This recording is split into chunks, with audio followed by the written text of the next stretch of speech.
Well, this is awkward. About a year ago, I made a video complaining about parliamentary democracies and how I think they're an objectively inferior form of government compared to presidential systems.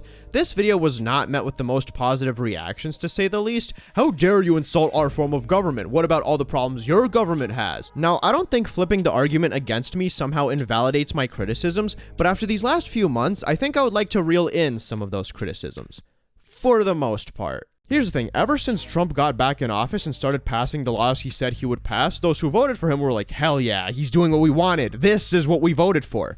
I'm sorry, we? Who the hell is we? It might be what you voted for, but it's not what I voted for. It's not what millions of other people voted for. Do these people realize that out of the 155 million votes cast in this election, 77 million of them did not vote for this? Like, they objectively did not vote for your candidate in the election. And we've seen the last 6 months of the Trump administration, how his laws and policies are directly affecting literally millions of people and could drastically change life as we know it. But why is that okay? Why is it okay for one half of the country to impose its will on the other? Frankly, this raises a very interesting conundrum in regards to democracy. The whole concept revolves around people deciding who leads them, but the people aren't a monolith. And what do you do if there's a major disagreement, where the candidate wins a majority of the vote, but only by a slim margin? Technically, yes, the majority voted for that person, but there is still a very large, sizable amount of people who did not.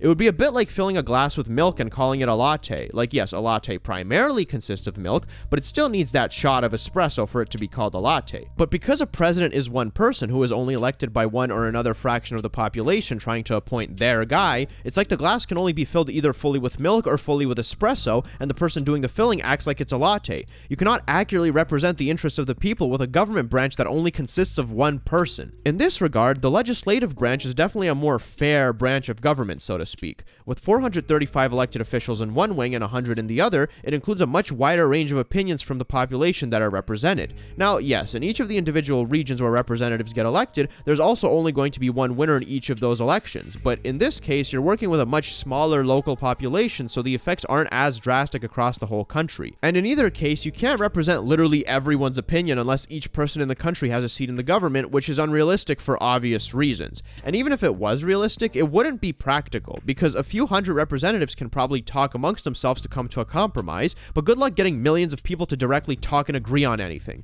Even in direct democracies like Switzerland, not everyone will vote in favor of every proposed referendum. There's still going to be a part of the population that won't be happy with the legislation being passed if they didn't vote for it. And this kind of raises into question if making decisions based on a majority vote of the population is ethical at all. Again, if a decision is passed on a small margin, like 52 or 53%, then no, I'd say that's not fair to the very sizable chunk of the population who did not vote for that. Of course, you could make a restriction that says a referendum can only pass if it gets like 70-80% of the vote, but I feel like a lot of referendums just wouldn't get passed that way on more divisive issues, and you'd be stuck with a status quo that might be actively hurting the population. On top of that, the public isn't always right about everything, and it's not always easy to undo a bad democratic decision if people realize it wasn't the right move. Just look at the dumpster fire that was Brexit, or all the literal dictators that have come to power after people naively voted for them. Now, I'm not arguing in favor of monarchy or autocracy here, but having a group of competent middlemen be elected to do all the major lawmaking is a pretty safe bet that also lets people have influence over what they want for their country.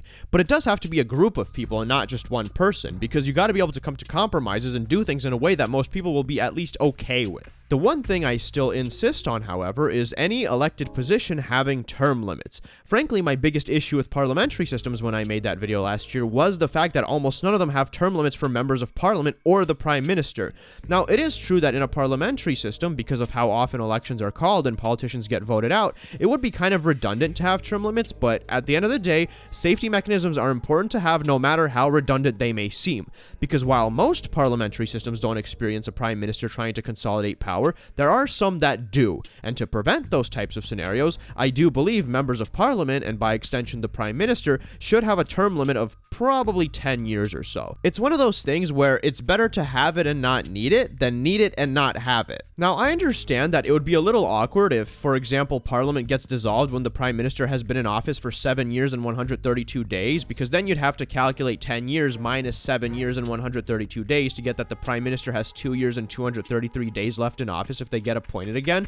But you know what? If the government can calculate the exact number of taxes I owe them every year, they can calculate the exact amount of days a politician has left in office. So go cry me a river. Ultimately, I think my previous video on this was a little heavy-handed. While parliamentary systems are sometimes run in a chaotic and confusing way, it's still a better way to represent and cater to the population's interests than a single position that only goes to one side or another. Even a semi-presidential system is better, as long as the parliament holds a decent amount of influence over the president when it comes to passing laws. I just really care about preventing politicians from abusing their power, and term limits are one of the most important ways to ensure that. If parliamentary governments adopted them, then they would be basically perfect. I would not have any sort of problems with them. And that brings us to the end of this video, guys. I hope you enjoyed it. If you enjoyed it, leave a like. If you disenjoyed it, leave a dislike. If you want to leave a donation, check one of the links in the description. Just so you know, I did start a new college semester recently, and the workload might be a little more than usual, so I'll try to upload as frequently as I normally do, but if I don't, please don't take it personally. It's just schoolwork getting in the way.